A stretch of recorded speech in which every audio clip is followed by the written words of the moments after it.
শেখ হাসিনা যে গণহত্যা করে পালিয়ে গেছে, অন্যান্য সকল রকমের তথ্য প্রমাণ গণমাধ্যমের সামনে আছে। বাংলাদেশের হত্যাকাণ্ড হয়েছে কিনা 5ই আগস্টের পর? বাংলাদেশে হত্যাকাণ্ড হয়েছে, বাংলাদেশে হত্যাকাণ্ড হয়েছে, নিউ ইয়র্কে হত্যাকাণ্ড হয়েছে, ভারতেও হত্যাকাণ্ড হয়েছে। 5 আগস্টের আগে আমি বলছি 22 দিনের যে রাজনৈতিক হত্যাকাণ্ড ঘটেনি বাংলাদেশে। কয়টি হত্যাকাণ্ড ঘটেছে আপনার কাছে কি তথ্য? বাংলাদেশে আওয়ামী লীগ তো বলছে 2000 নেতা কর্মীকে তাদেরকে হত্যা করা, 30,000। অ্যাবসলিউটলি রং। 22 দিনের আন্দোলনে 1,500-এর উপরে আমাদের কাছে এখন পর্যন্ত 900 মতো তালিকা আছে, বাকি তালিকা করা হচ্ছে। শেখ হাসিনার বিরুদ্ধে এই হত্যা মামলাগুলো প্রমাণিত হয়নি, তাহলে তিনি ভারতে থেকে রাজনীতি করতে পারবেন না। তো তারেক রহমান সাহেব তো লন্ডনে বসে রাজনীতি করেছেন এতদিন। তারেক রহমানের বিরুদ্ধে কিছু দুর্নীতির অভিযোগ ছিল, আর শেখ হাসিনার বিরুদ্ধে একই সঙ্গে দুর্নীতির অভিযোগ এবং একই সঙ্গে বাংলাদেশের জনমানুষকে হেলিকপ্টার দিয়ে গুলি করে মানুষ হত্যা করার অভিযোগ তার বিরুদ্ধে। কয়েকশো মানুষ যে পালিয়ে ভারতে চলে গেছে, এই মানুষগুলো কিভাবে গেল? আমি তো ভারতের কোনো একটি গণমাধ্যমে এই সমস্ত কোনো সংবাদ দেখলাম না যে বাংলাদেশ থেকে এত মানুষ পালিয়ে পার্কে বসে আড্ডা দিচ্ছে, অবৈধভাবে গেছে তারা। এমন তো নয় যে বিএসএফ দরজা খুলে দিয়েছিল, সবাই এসে গরুর পালের মতো ঢুকে গেল। ব্যাপারটা তো এরকম নয়। What were your BJP doing? এই কারণে আমি চিন্ময় কৃষ্ণ দাসের প্রসঙ্গটা আনতে চাই। এই প্রশ্নটা খুব পার্টিকুলার, ইম্পর্টেন্ট, এবং আমি আপনার কাছে দুটো কথা শুনতে চাই। যে চিটাগং কোর্টের আমরা যে ভিজুয়ালস গুলো আমরা দেখেছি, তারপরে যেভাবে উকিলদের থ্রেট দেওয়া হয়েছে, আপনি বলুন তো, আপনি একজন সাংবাদিক হয়ে ভারতবর্ষে বসে চিটাগং কোর্টের ওই ভিজুয়ালস গুলো যদি দেখতেন, আপনার কি মনে হতো যে ওই দেশে জাস্টিস আছে?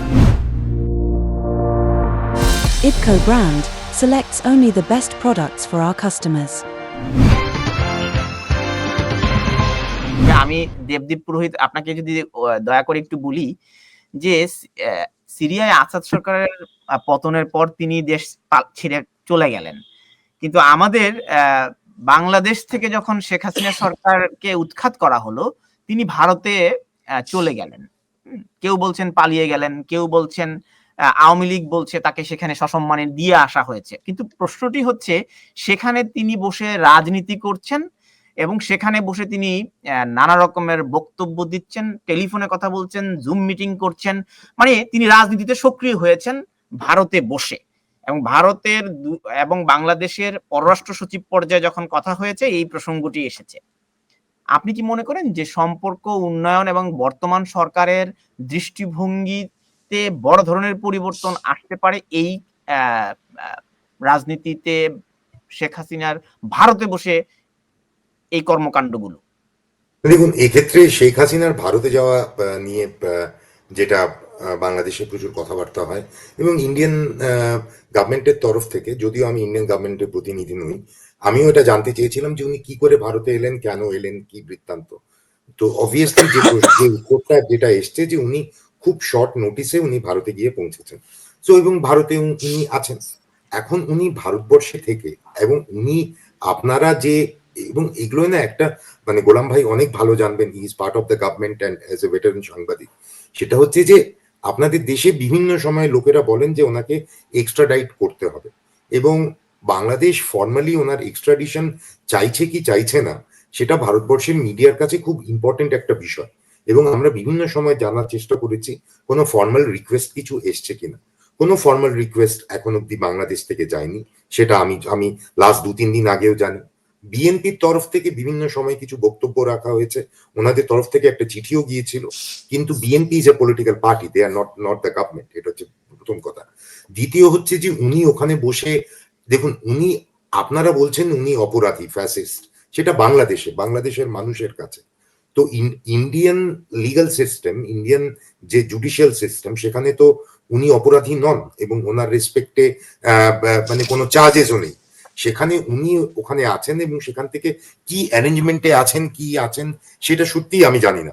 এবং আমি কেন, কোনো ভারতীয় সাংবাদিকই জানি না। সেখানে বসে উনি ফোনে যদি কারোর সঙ্গে কথা বলেন, বা উনি যদি ভার্চুয়ালি কোনো অ্যাড্রেস দেন, তাহলে এটা একটু নাবালকের মতো হয়ে যায় না, যে তাতে লোকে ধারণা করা শুরু করে যে এর পেছনে ভারতের মদত আছে। তো আমি, মানে এটা আমার কাছে প্রশ্ন।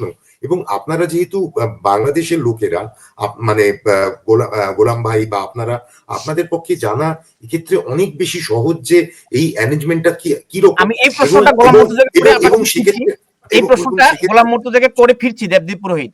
ভারতে সাবেক প্রধানমন্ত্রী শেখ হাসিনা চলে যাওয়ার পর আনুষ্ঠানিকভাবে বাংলাদেশ শেখ হাসিনাকে আইনের আওতায় বা বিচারের মুখোমুখি করবার জন্য আনুষ্ঠানিকভাবে আবেদন করেছে কিনা? প্রথমত কথা, বাংলাদেশের সঙ্গে ভারতের বন্দি বিনিময় চুক্তি আছে। সেই চুক্তি অনুযায়ী সরকারের পক্ষ থেকে যেটা বলা হয়েছে, সেই চুক্তি অনুযায়ী তাকে ফেরত চাওয়া হবে যখন তার বিচার প্রক্রিয়াটা সম্পন্ন হবে। তার বিচার প্রক্রিয়াটা আন্তর্জাতিক অপরাধ ট্রাইব্যুনালে চলছে এবং এই বিচার প্রক্রিয়াটি আগামী 2-3 মাসের মধ্যে সম্পন্ন হয়ে যাবে বলে ধারণা করা হচ্ছে এবং তারপরে আনুষ্ঠানিকভাবে ভারতের কাছে শেখ হাসিনাকে ফেরত চাওয়া হবে। এটা হচ্ছে বাংলাদেশ সরকারের অবস্থান। আর দেবদার আরেকটা কথার সঙ্গে আমি সেই প্রসঙ্গে যাওয়ার আগে আপনাকে সম্পর্ক প্রশ্ন, তাহলে শেখ হাসিনার এই অপরাধগুলো এখনো প্রমাণিত নয়, খুনের মামলা, হত্যা মামলাগুলো এখনো প্রমাণিত নয়, তো তাহলে তিনি ভারতে বসে রাজনীতি করলে অসুবিধা কোথায়? ভারতে বসে রাজনীতি করলে অসুবিধাটা হচ্ছে এই জায়গাটাতে যে ভারত কোনো বিচ্ছিন্ন দেশ নয় বাংলাদেশ থেকে। ভারতের সঙ্গে বাংলাদেশের বন্ধুত্বপূর্ণ সম্পর্ক আছে। ধরুন ভারতের একজন বিচ্ছিন্নতাবাদী নেতা পূর্বে যারা বাংলাদেশের বিভিন্ন এলাকায় অবস্থান করতেন, এখন আর অবস্থান করেন না, তাদের কেউ একজন যদি আজকে ঢাকা শহরে অবস্থান করে বা চট্টগ্রাম শহরে অবস্থান করে ভারত বিরোধী রাজনীতি করেন এবং ভারত বিষয়ে বিদ্বেষমূলক বক্তব্য প্রচার করেন, তাহলে ভারত কি সেটাকে খুব স্বাগত জানাবে? না, তাহলে একইভাবে নয়। শেখ হাসিনা বাংলাদেশে 1000 মানুষকে হত্যা করে ভারতে পালিয়ে গেছে। ভারত তাকে আশ্রয় দিয়েছে, এখনো সে ভারতের দেশে বাংলাদেশে মানুষ হত্যা করতে চায়। এটি তো এখনো প্রমাণিত হয়নি। না, প্রমাণিত হয়নি, সেটা বিচারের জায়গাতে প্রমাণ হবে। শেখ হাসিনা যে গণহত্যা করে পালিয়ে গেছে, অন্যান্য সকল রকমের তথ্য প্রমাণ গণমাধ্যমের সামনে আছে। বিচারে প্রমাণ হবে, তখন সেটা বিচারিক প্রক্রিয়াতে আমন্ত্রণ জানানো হবে। কি হত্যাকাণ্ড হয়নি বাংলাদেশে? সেগুলো তো বিচারাধীন আছে। বুঝি নাই আপনার প্রশ্ন। 5ই অগাস্ট পরবর্তী সময় বাংলাদেশে হত্যাকাণ্ড ঘটেছে। 5ই আগস্টের পরে কি হত্যা হয়েছে? 5ই আগস্টের পরে আওয়ামী লীগ বা অন্য বাংলাদেশের আওয়ামী লীগের উপর হত্যাকাণ্ড ঘটেনি? আওয়ামী লীগের কি হত্যাকাণ্ড হয়েছে? বাংলাদেশের হত্যাকাণ্ড হয়েছে কিনা 5ই আগস্টের পর? বাংলাদেশে হত্যাকাণ্ড হয়েছে, নিউ ইয়র্কে হত্যাকাণ্ড হয়েছে, ভারতেও হত্যাকাণ্ড হয়েছে। 5 আগস্টের আগে আমি বলছি 22 দিনের যে আন্দোলন, সেই হত্যাকাণ্ড ঘটেনি বাংলাদেশে। কয়টি হত্যাকাণ্ড ঘটেছে আপনার কাছে কি তথ্য? বাংলাদেশে আওয়ামী লীগ তো বলছে 2000 নেতা কর্মীকে তাদেরকে হত্যা করা, 30,000। অ্যাবসলিউটলি রং, 100% অসত্য সংবাদ, 100% অসত্য সংবাদ। আপনি বলছেন একটি হত্যাকাণ্ড ঘটেনি? একটি হত্যাকাণ্ড ঘটেনি আমি সেটা বলিনি। হাজার পুলিশ হত্যা করেছে, এটা সত্য নয়। উভয় সময়েই হত্যাকাণ্ড ঘটেছে। নো, এটাকে এত সরলীকরণ করা যাবে না। 22 দিনের আন্দোলনে 1,500-এর উপরে আমাদের কাছে এখন পর্যন্ত 900 মতো তালিকা আছে, বাকি তালিকা করা হচ্ছে। 22 দিনের আন্দোলনে পুলিশ, বিজিবি, আওয়ামী লীগ, যুবলীগকে দিয়ে গুলি করিয়ে 1,500-এর উপরে মানুষ হত্যা করেছে শেখ হাসিনা। আর আপনি বলছেন এটা 5 আগস্ট পর্যন্ত। আওয়ামী লীগও বলছে তাদের সহস্রাধিক নেতা কর্মীকে হত্যা করা হয়েছে। ওটা অ্যাবসলিউটলি রং। এর কোনো তথ্য প্রমাণ নাই, এর কোনো গণমাধ্যমের সংবাদ নাই, দেশে এবং দেশের বাইরে কোথাও। গণমাধ্যম সংবাদ প্রচার করতে পারছে না। বাংলাদেশের গণমাধ্যমে কোনো রেস্ট্রিকশন নাই। আচ্ছা, ঠিক আছে, এটি প্রমাণিত নয়। আমার প্রশ্নটি ছিল ভিন্ন, যে তারেক রহমান সাহেব, আমার প্রশ্নটা আপনি নেন জনাব মর্তুজা, আপনি প্রশ্নটি নিতে হবে। তো শেখ হাসিনা ভারতে বসে রাজনীতি করলে বর্তমান সরকারের অস্বস্তি রয়েছে, তাহলে তারেক রহমান সাহেব তো লন্ডনে বসে রাজনীতি করছেন গত 2007 সালের পর থেকে। তার বিরুদ্ধেও প্রশ্ন শেষ হয়নি, তার বিরুদ্ধেও প্রমাণিত হয়নি, এখন মামলাগুলো থেকে তিনি অব্যাহতি পাচ্ছেন। আমার প্রশ্নটি হচ্ছে, শেখ হাসিনার বিরুদ্ধে এই হত্যা মামলাগুলো প্রমাণিত হয়নি, তাহলে তিনি ভারতে থেকে রাজনীতি করতে পারবেন না। তো তারেক রহমান সাহেব তো লন্ডনে বসে রাজনীতি করেছেন এতদিন। দেখেন, ভারতে থেকে তিনি রাজনীতি করবেন কি করবেন না সেটা একটি প্রশ্ন, রাজনীতি করবেন কি করবেন না সেটা একটি প্রশ্ন, আর আরেকটি প্রশ্ন হচ্ছে তিনি 1,500-এর উপরে মানুষ হত্যা করে ভারতে পালিয়ে গেছেন। তারেক রহমানের বিরুদ্ধে অভিযোগ ছিল তারেক রহমান 1,500 মানুষ হত্যা করে লন্ডনে পালিয়ে যান নাই। তারেক রহমানের বিরুদ্ধে কিছু দুর্নীতির অভিযোগ ছিল, আর শেখ হাসিনার বিরুদ্ধে একই সঙ্গে দুর্নীতির অভিযোগ এবং একই সঙ্গে বাংলাদেশের জনমানুষকে হেলিকপ্টার দিয়ে গুলি করে মানুষ হত্যা করার অভিযোগ তার বিরুদ্ধে। মাথায় রাখতে হবে আপনাকে। তো দুটি অভিযোগ কোনোভাবেই এক নয়। আর শেখ হাসিনা যে ১,৫০০ মানুষকে হত্যা করে গেছে, এখনো সে ভারতে বসে টেলিফোনে যে কথা বলছে তার মধ্যেও মানুষকে হত্যার হুমকি দেয়া হচ্ছে, রাজনীতির হুমকি দেয়া হচ্ছে না, রাজনীতি করা হচ্ছে না। রাজনীতি করা আর বিদ্বেষপূর্ণ বক্তব্য দেয়া সম্পূর্ণ আলাদা। এই বিদ্বেষপূর্ণ বক্তব্য, উস্কানিমূলক বক্তব্য, শেখ হাসিনা কি বলছে? শেখ হাসিনা বলছে বাংলাদেশের সকল আওয়ামী লীগের বাড়ি ঘরে আগুন দেয়া হচ্ছে। কোথায়? ভারতীয় সাংবাদিকরা এসে দেখাক। ভারতের জন্য বাংলাদেশটা সম্পূর্ণ উন্মুক্ত, যে কোনো সাংবাদিক আসতে পারে ভারতে, বাংলাদেশের যে কোনো জায়গাতে যেতে পারে, বাংলাদেশে কোনো রেস্ট্রিক্টেড এলাকা নাই, যে কোনো জায়গাতে যেতে পারে। এসে তারা দেখাক যে আওয়ামী লীগের সবার বাড়িঘর ভাঙচুর করা হয়েছে, শত শত পুলিশ হত্যা করেছে। পয়েন্ট পরিষ্কার। দেবদীপ পুরোহিত উনি, আমি গোলাম মুর্তজার বক্তব্য থেকে যে সারাংশটি পেলাম, রাজনীতি করতে যতটা না অস্বস্তি, তার চেয়ে বড় অস্বস্তি তিনি ভুল তথ্য দিচ্ছেন, জনগণকে উস্কে দিচ্ছেন, হামলা করার মানে উত্তেজিত করছেন। তার বক্তব্য থেকে এটি পরিষ্কার হলো, তাই তো গোলাম মুর্তজা? তিনি একথাও বলছেন যে তাদের বাড়ি ঘরে আগুন দাও তোমরা। আচ্ছা, এই আমি এটি শুনিনি, যাই হোক আপনি নিশ্চয়ই শুনেছেন। দেবদীপ পুরোহিত এই যে বাড়ি ঘরে আগুন দাও, তাদের বিচার হবে, এই জিনিসগুলো বলছেন, তো ভারতের জন্য এটি কতটুকু স্বস্তিকর? এটি আমাদের সম্পর্ক অবনতি করছে কিনা আরো? রণবীর, আমি শুরুতে বলেছিলাম যে আমি ভারত সরকারের প্রতিনিধি নই। তারপর আমি বলেছিলাম যে ভারতীয় গণমাধ্যমের প্রতিনিধি নই। আমি যদি জানতাম এই প্রশ্নটা আসবে, আমি বলতাম আমি আওয়ামী লীগ বা হাসিনা এদের কারোর প্রতিনিধি আমার পক্ষে হওয়া সম্ভব নয়। সো আমি এটা কি করে বলবো এই প্রশ্নটা? তানভীর প্লিজ, আপনি এত সিনিয়র জার্নালিস্ট, আপনি এক্সিট রুট এভাবে নিলে তো হবে না। আপনাকে তো একটা বিশ্লেষণ করার জন্যই তো আমন্ত্রণ, যেটা আপনার পক্ষে যাবে না। আমি তো সরকারের প্রতিনিধি না, আর তাহলে তো আমি আলোচনা তো আগাবে না। বিশ্লেষণ কিন্তু আমি সরকারের প্রতিনিধি না বা গণমাধ্যমে। গোলাম ভাই একটু বলি, আমি খালি প্রশ্নটা নেন, আমার খালি প্রশ্নটা খুব সংক্ষেপে। ধরুন, ভারতের গণমাধ্যম বাংলাদেশ বিষয়ে অনেক সংবাদ প্রকাশ করছে। ভারতে যে বাংলাদেশ থেকে পুলিশ অফিসার থেকে শুরু করে কয়েকশো মানুষ যে পালিয়ে ভারতে চলে গেছে, ভারতে তাদের বিভিন্ন আড্ডায় দেখা যায়, ভারতে তাদের বিভিন্ন পার্কে দেখা যায়, এই মানুষগুলো কিভাবে গেল? আমি তো ভারতের কোনো একটি গণমাধ্যমে এই সমস্ত কোনো সংবাদ দেখলাম না যে বাংলাদেশ থেকে এত মানুষ পালিয়ে পার্কে বসে আড্ডা দিচ্ছে, অবৈধভাবে গেছে তারা। এই সংবাদ বাংলাদেশ ভারতের কোনো গণমাধ্যমে দেখলাম না। গোলাম ভাই, আপনি এই প্রশ্নটা ভাগ্যিস আমায় করলেন। আমি এর উত্তরটা আমি দিতে চাই। ভারতবর্ষে পলিটিক্সে, আমরা পশ্চিমবঙ্গে এখানে আছি, আমাদের পলিটিক্সে মেজর ইস্যু হচ্ছে ইলিগাল ইনফিল্ট্রেশন ফ্রম বাংলাদেশ। এবং এটা মমতা ব্যানার্জি যখন বিরোধী নেত্রী ছিলেন ওনার কাছেও মেন ইস্যু ছিল। আজকের ডেটে বিজেপি যখন আছে, বিজেপির কাছেও এটা একটা খুব ইম্পর্টেন্ট পলিটিক্যাল ইস্যু।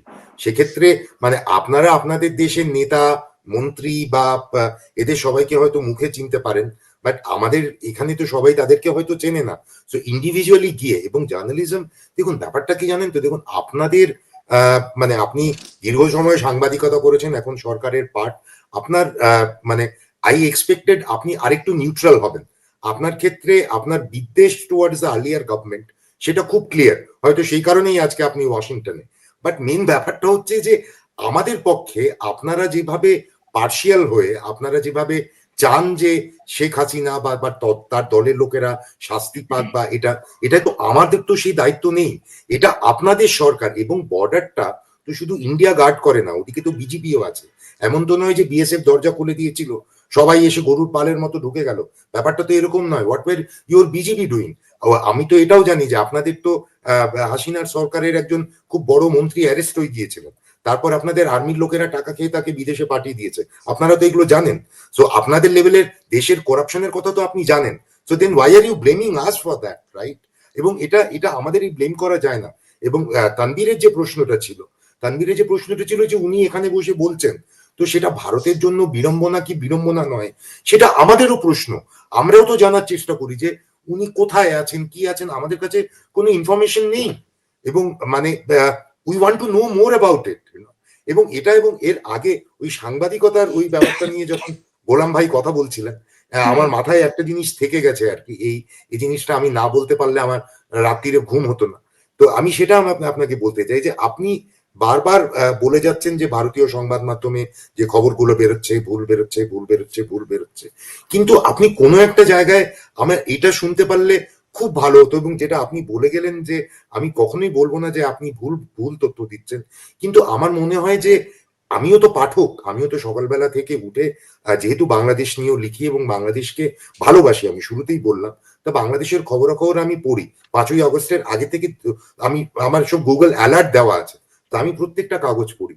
পাঠক হিসেবে আমি বলতে পারি যে বাংলাদেশে মাইনরিটিদের উপর যা যা হচ্ছে এবং 5ই অগস্টের পরে যে ঘটনাগুলো হচ্ছে তা নিয়ে কোনো প্রশ্ন তুললেই আপনি বলেন যে সাধারণ মানুষের এটা একটা ন্যারেটিভ, এটা আমরা শুনে শুনে কিছুটা ক্লান্ত, যে যে কোনো প্রশ্ন হলেই সেটার উত্তরটা হচ্ছে যে ফ্যাসিস্ট সরকারের বিরুদ্ধে মানুষের এত রাগ, এত ক্ষোভ, তাই বিপ্লব এটা হয়েছে। কিন্তু ব্যাপারটা হচ্ছে যে there has to be justice.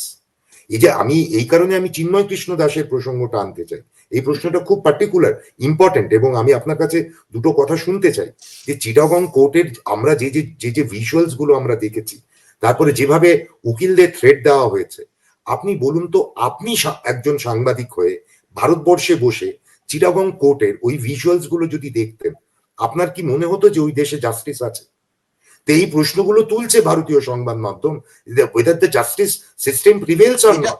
এটা এটা খুব গুরুত্বপূর্ণ প্রশ্নটা আপনি তুলেছেন, চিন্ময় কৃষ্ণ দাসের প্রশ্নটা। এই আলোচনাটা যদি না হতো তাহলে বিশেষ করে ভারতের গণমাধ্যম মনে করবেন যে আমি হয়তো সরকারের পক্ষ হয়ে এই অংশটা চেপে যাচ্ছি, কথা বলছি না। দেখেন, চিন্ময় কৃষ্ণ দাসের বিরুদ্ধে 1 মাস আগে, তাকে যখন গ্রেফতার করা হয়েছে 1 মাস আগে তার নামে একটা মামলা হয়েছে, বাংলাদেশের পতাকা অবমাননার একটা মামলা করা হয়েছে, তারপরে তাকে গ্রেফতার করা হয়েছে। এখন ওই গ্রেপ্তার করাটা ওই সময় দরকার ছিল কি ছিল না, গ্রেপ্তার করাটা ঠিক হলো কি হলো না, বাংলাদেশের গণমাধ্যমে এই প্রশ্নটা তোলা হয়েছে। আপনি যে আমার ভিডিওগুলোর কথা বললেন, সেখানে যদি আপনি ভিডিওগুলো দেখেন, সেখানে আমি কমপক্ষে 1টি বা 2টি ভিডিও এই যে গ্রেপ্তার প্রক্রিয়া এটা নিয়ে প্রশ্ন তুলে, এটা নিয়ে কথা বলে আমি নিজেও কথা বলেছি। 1 নাম্বার। 2 নাম্বার হচ্ছে, চট্টগ্রামে যে ঘটনাটা ঘটলো, এই ঘটনার 2টি দিক।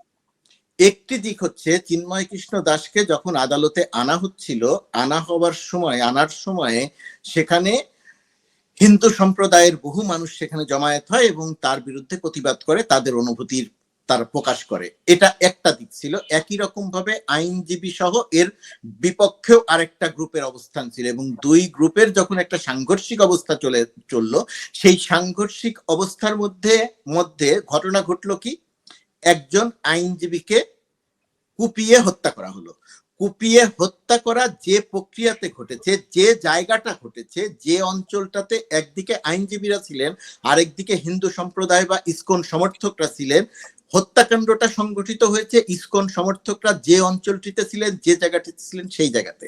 আপনি খেয়াল করে দেখবেন, বাংলাদেশের গণমাধ্যমে আমরা সহ বাংলাদেশের গণমাধ্যমে কিন্তু মেইন স্ট্রিম গণমাধ্যমে সেটাকে কিন্তু বলা হয়নি সুনির্দিষ্ট করে যে ইসকন সদস্যরা ওই আইনজীবীকে হত্যা করেছে। যদিও তথ্য প্রমাণ যেভাবে রয়ে গেছিল তাতে এটা বলার সুযোগ ছিল, কিন্তু সেটা বলা হয়নি। কিন্তু ভারতীয় অনেক সামাজিক যোগাযোগ মাধ্যম ছাড়াও ভারতীয় গণমাধ্যম বিষয়টিকে কিভাবে প্রচার করেছে, যে ওই আইনজীবী চিন্ময় কৃষ্ণ দাসের আইনজীবী ছিলেন, এই কারণে মুসলিমরা পিটিয়ে তাকে হত্যা করেছে। ওটা আগে রয়টার্সে বেরিয়েছিল, এবং রয়টার্সে বেরিয়েছিল ওটা আপনাদের কোন একজন পুলিশ অফিসারের কোট ছিল, পরে রয়টার্স ওটা ব্যাকট্র্যাক করে, সব জায়গায় কিন্তু ওটা বেরোয়নি।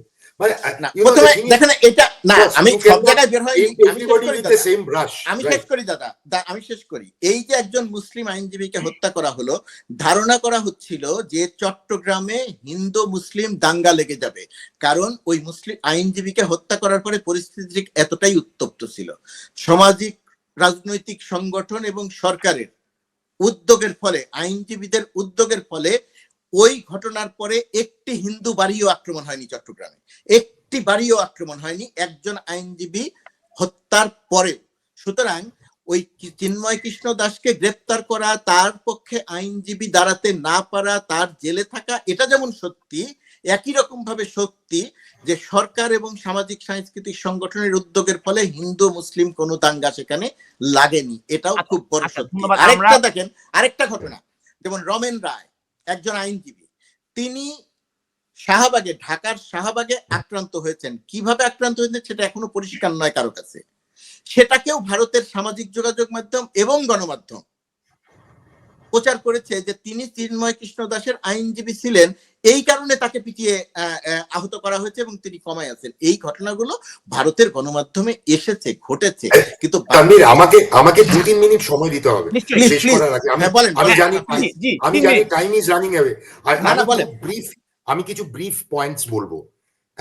মানে গোলাম ভাই, মানে ব্যাপারটা হচ্ছে যে আপনি খুব সুন্দরভাবে আপনি পুরো ব্যাপারটা উপস্থাপনা করছেন।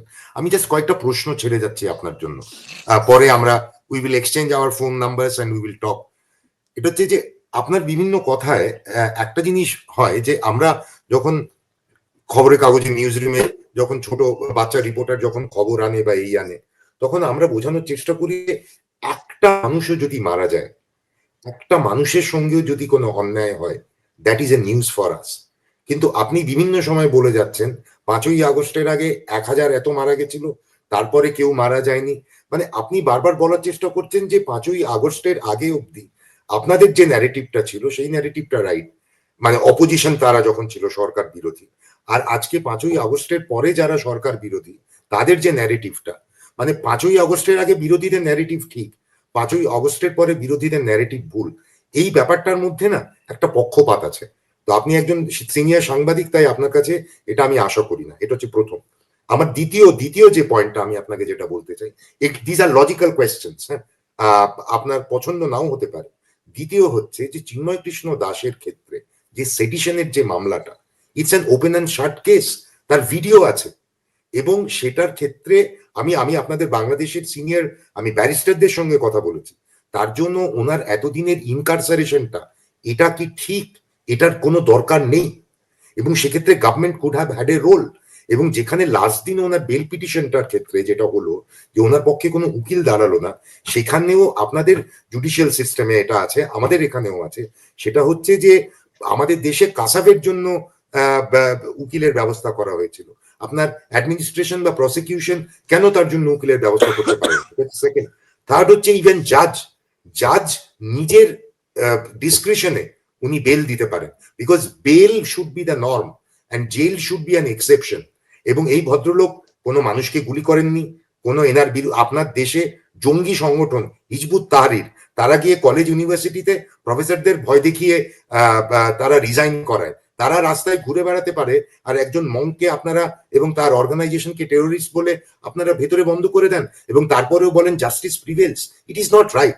হতে পারে যাবতীয় রাগের কারণ হতে পারে আপনাদের হাসিনা সরকারের বিরুদ্ধে আপনাদের ক্ষোভ, তার মানে সাধারণ মানুষ, সেকুলার্স, লিবারেলস, মাইনরিটির এই ভয় দেখানো। আর আপনি আরেকটা জিনিস বললেন যে কারোর বাড়ি ভাঙচুর হয়নি, কারোর কাউকে মারা হয়নি। হ্যাঁ, একটা তরুণ মজুমদারের একটা সিনেমা ছিল, আমি নামটা ভুলে যাচ্ছি, একজন টিচার কোন একটা মার্ডার দেখে নিয়েছিলেন, তো ওর বাড়ির বাইরে দাঁড়িয়ে রোজ বলা হতো, মাস্টারমশাই আপনি কিন্তু কিছু দেখেননি, মাস্টারমশাই আপনি কিন্তু কিছু দেখেননি। এটা হচ্ছে একটা ভয়ের আবহ ক্রিয়েট করা। আপনি বললেন চিটাগংয়ে একটা বাড়িও অ্যাটাক হয়নি। আমার সঙ্গে কলেজে কলকাতায় পড়ালেখা করেছে, দিল্লি ইউনিভার্সিটিতে পড়েছে, জেএনইউতে পড়েছে প্রচুর বাংলাদেশের ছাত্র। তাদের অধিকাংশই আর আপনাদের দেশে থাকে না, সবাই আমেরিকাতে চলে গেছে, বিকজ তারা পড়াশোনায় অনেক বেটার ছিল। কিন্তু কিছু লোক এখনো চিটাগংয়ে থাকে, তাদের সঙ্গে আমার রেগুলার কথা হয়েছে। Some of them happen to be Hindus, কিছু মুসলিম ছেলেরাও আছে। তারা আমাকে জানিয়েছে যে লেভেলের ভয়ে মানুষ আছেন। আমাকে একদিন একটি ছেলে অফিস থেকে ফিরছে, আমি তার নাম বলতে পারবো না, এবং সে যে গাড়িতে করে ফিরছে তখন সে আমাকে অনেকবার মেসেজ করেছে, ফোন করেছে, আমি ধরতে পারিনি। আমি যখন ফ্রি হয়ে তাকে ফোন করলাম, সে বললো এখন কথা বলতে পারবো না, বাসায় গিয়ে কথা বলবো, চারধারে লোক আছে। এটা হচ্ছে একটা ভয়। আমার পরিচিত লোক, লাস্ট পয়েন্ট, অনেক তাদেরকে এই তানভীরের প্রোগ্রামের জন্য আমি ফেসবুকের লিঙ্ক পাঠিয়েছি, 7-8 জন আমাকে বলেছে আমার ফেসবুক আমি ডিঅ্যাক্টিভেট করে দিয়েছি। ভয় নেই? আপনি বলছেন দেশে ভয় নেই, ক্যান ইউ সে দ্যাট? এক নাম্বার, এটা হয়তো আপনি দেখছেন না, আপনি হয়তো দেখতে চান না। না, একটু সংক্ষেপে জবাব, আমি আপনার সংক্ষেপে জবাব দিই কয়েকটা প্রশ্নের। দেশে সংখ্যালঘুদের যে এক ধরনের, তারা যে একটা ভয়ের মধ্যে আছে, ওই যে বলছেন আমার বিপদ হতে পারে। প্রথমত কথা, আপনি যে ব্লেমটা দিলেন যে আমি এটাকে আপনি আমাকে একটা স্পেসিফিক আনসার দিন। আপনার গভর্নমেন্ট সেই ভয় দূর করার জন্য কি করেছে এটা আপনি ভয় দূর করার জন্য, আর আপনার গণমাধ্যম কি করেছে? আপনি এক নাম্বার সর্বশেষ সুনামগঞ্জ এলাকাতে, এটা বাংলাদেশের গণমাধ্যমে সংবাদ প্রকাশ সর্বশেষ ঘটনা, সুনামগঞ্জ এলাকাতে একটি বাজারে প্রচারিত হয়। না না আমি শেষ করি। সরকার যা করে সেটা বাংলাদেশের সংবাদ মাধ্যমে প্রচারিত হয়, সরকারের ক্রিটিসিজম প্রচারিত হয় না। That is the tragedy. এটা যদি আপনি এই সময়ের কথা বলেন, 5 আগস্টের পরের সময়ের কথা বলেন, তাহলে সকল সংবাদ প্রচারিত হয়। 5 আগস্টের পরে আমি পাঠক হিসেবে আমি সেটা পাঠক হিসেবে আমি পাচ্ছি না। দাদা আমাকে কথা বলতে দিতে হবে। আপনি কথা বলেছেন, আমি কোনো কথা বলিনি। আপনার কথা আমি শুনেছি। আপনি একটা ব্লেম দিয়েছেন, আপনি আমাকে একটা কথা বলেছেন যে আপনি একটা কথা বলেছেন যে 5 আগস্টের আগের ন্যারেটিভ ঠিক, 5 আগস্টের পরের ন্যারেটিভ ঠিক নয়। এটা ভারতীয় গণমাধ্যমের একটা বিশাল বড় সমস্যা। সমস্যাটা হচ্ছে 5 আগস্টের আগে একটা গণ অভ্যুত্থান সংগঠিত হয়েছে এদেশে, রক্তাক্ত গণ অভ্যুত্থান সংগঠিত হয়েছে, 1,500 মানুষকে হত্যা করা হয়েছে। শেষ করি, 1,500 মানুষকে হত্যা করা হয়েছে, 5 থেকে 600 মানুষকে অন্ধ করে দেওয়া হয়েছে, 20,000-এর উপরে মানুষকে পঙ্গু করে দেওয়া হয়েছে। এই ন্যারেটিভ তথ্য এবং প্রমাণ সমৃদ্ধ। আর আপনি 5 আগস্টের পরের যে কথা বলছেন, হত্যা করা হয়েছে, সেই ন্যারেটিভে কোনো তথ্য নাই, সেই ন্যারেটিভে কোনো প্রমাণ নাই, সেই ন্যারেটিভে গণমাধ্যমের সংবাদ বাদ দেন, ভারতীয় সাংবাদিকরা যারা এসেছে বাংলাদেশে তাদের রিপোর্টেও সেই তথ্য নাই। সুতরাং দুটো এক জিনিস হবে না। আমার কথায় আপনি মনে করছেন যে শেখ হাসিনা সরকারের প্রতি বিদ্বেষ। শেখ হাসিনা সরকারের প্রতি বিদ্বেষ নয়। শেখ হাসিনা বাংলাদেশে গণহত্যা করেছে, শেখ হাসিনা বাংলাদেশের গণতন্ত্র ধ্বংস করেছে, শেখ হাসিনা রাতে নির্বাচন করেছে, শেখ হাসিনা আমাদেরকে কথা বলতে দেয়নি, আমাদেরকে জেল, জুলুম, নিপীড়ন, নির্যাতন, গুম, আয়নাঘর এই ব্যবস্থা করেছে।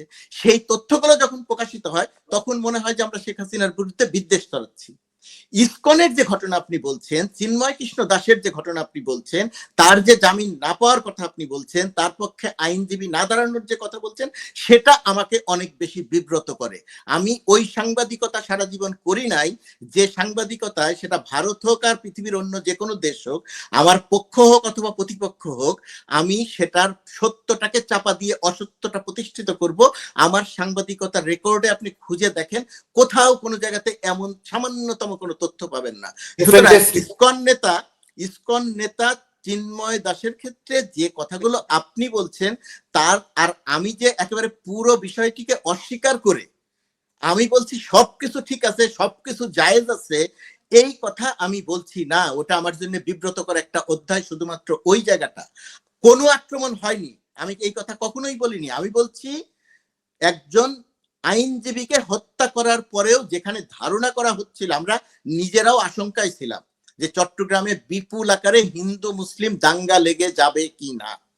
হিন্দুরা যেরকম ভয়ে ছিল, মুসলিমরা তেমন উত্তেজিত ছিল। সেইখানে সরকার, পুলিশ, সেনাবাহিনী, রাজনৈতিক দলের নেতাকর্মীরা সেখানে থেকে বিচক্ষণতার পরিচয় দিয়ে দায়িত্বশীল ভূমিকা পালন করেছে বলে সেখানে দাঙ্গা লাগেনি। আমি একবারও বলিনি যে হিন্দুরা ভয়ে নেই, হিন্দুদের মনে কোনো ভয় নেই, আমি একবারও এই কথা বলিনি।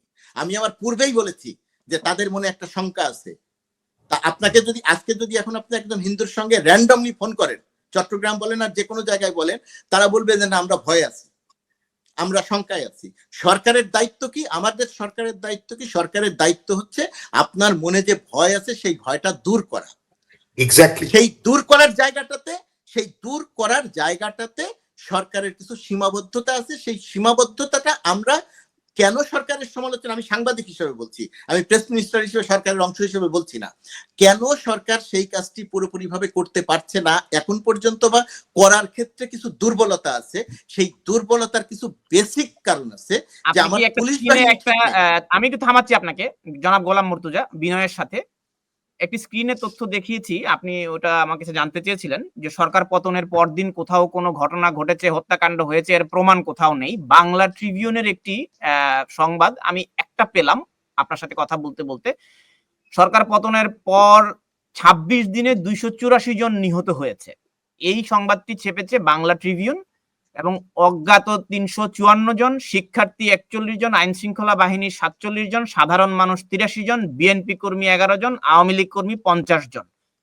এই সংবাদ আইন শৃঙ্খলা বাহিনী, আমি আবারও পড়ছি, অজ্ঞাত পরিচয় 354 জন, শিক্ষার্থী 41 জন, আইন শৃঙ্খলা বাহিনীর 47 জন, সাধারণ মানুষ 83 জন, বিএনপি কর্মী 11, আওয়ামী লীগ কর্মী 50 জন। এটি প্রকাশিত হয়েছে এই সংবাদটি তথ্যভিত্তিক নয়। এই 5 সংবাদটি সেপ্টেম্বর 2024-এ বাংলা ট্রিবিউনের প্রতিবেদন। এই সংবাদটি মোটেই তথ্যভিত্তিক নয়। এখন পর্যন্ত 5 অগাস্ট পর্যন্ত পুলিশ মারা গেছে 42 জন। তো এই সংবাদটি পুলিশ মারা গেছে 42 জন। না, আপনি বলেছেন দেখানোর জন্য, সেজন্য আমি দেখালাম। আর যে 300 জন মারা যাওয়ার কথা বলছেন 3 মাস বা 2 মাসে, এটা বাংলাদেশে সবসময় এই মারা যাওয়ার ঘটনাগুলো ঘটে।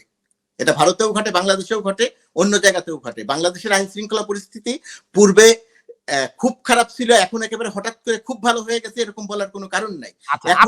আরেকটু আমি যুক্ত করি, জাতিসংঘের মানবাধিকার বিষয়ক হাই কমিশনের দপ্তর থেকে প্রাথমিক প্রতিবেদন উল্লেখ করেছে 16 জুলাই থেকে 4 আগস্ট পর্যন্ত 400 মানুষ নিহত হয়েছে, কিন্তু আপনারা 1500 বলেছেন। এর মধ্যে 5 থেকে 6 আগস্টে নিহত হয়েছে প্রায় 250 জন, এবং এছাড়া জুলাই থেকে 11ই আগস্ট পর্যন্ত কোটা সংস্কার আন্দোলন পরবর্তী সহিংসতায় অন্তত 650 জন নিহত হয়েছে বলা সেই প্রতিবেদনে উল্লেখ করেছে জাতিসংঘের মানবাধিকার বিষয়ক হাই কমিশন। হ্যাঁ, আপনি একজন কলকাতা থেকে কথা বলছেন, একজন লন্ডন থেকে কথা বলছেন। এখন তো অবাধ তথ্য প্রবাহের যুগে, সেখানে আমি ঢাকায় কথা বলছি, আমি সব জানি, আর আপনি কলকাতায় বা আপনি লন্ডনে বসে কিছু জানেন না। আমি ওই মানসিকতা নিয়ে কথা বলছি না। আমি যে 1500 মানুষের হত্যার কথা বলছি জুলাই আগস্ট গণ অভ্যুত্থানে, কিসের ভিত্তিতে বলছি? আমরা গণমাধ্যমে 5 অগাস্ট পর্যন্ত, সেটি নিয়ে বিতর্ক নেই জনাব গোলাম মুর্তজা, সেটি নিয়ে বিতর্ক নেই। আমরা আপনি না বিতর্ক আছে, কারণ আপনি বিতর্ক তুলছেন। আপনি জাতিসংঘ মানবাধিকার কমিশনের কথা বলছেন যে 400 মানুষ নিহত হয়েছে, আমরা বলছি 1500 মানুষ নিহত হয়েছে। এটা কিসের থেকে বলছি? আমি 5ই আগস্টের পরের কথা বলছি, যেখানে এই সংখ্যাটি কোথা থেকে এসেছে আপনি বলেছেন ভুল তথ্য। সেটি তো জাতিসংঘের মানবাধিকার কমিশনের তথ্য। জাতিসংঘ মানবাধিকার কমিশনের তথ্য, সেখানে বাংলাদেশে সবসময় এরকম কিছু ঘটনা ঘটে, সেই তথ্য। 5ই আগস্টের পরে রাজনৈতিক কারণে হত্যাকাণ্ড ঘটেছে, এটা আপনি যে জায়গাতে নিয়ে যেতে চাচ্ছেন, এটা সেইটা ভুল তথ্য বলছি আমি। এই হত্যাকাণ্ডগুলো 5 আগস্টের পরে রাজনৈতিক কারণে আওয়ামী লীগের নেতা কর্মীদের হত্যা করা হয়েছে, এই তথ্যটি ভুল তথ্য।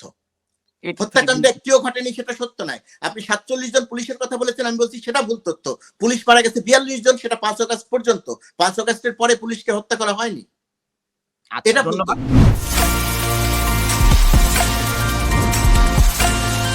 IBCO brand selects only the best products for our customers.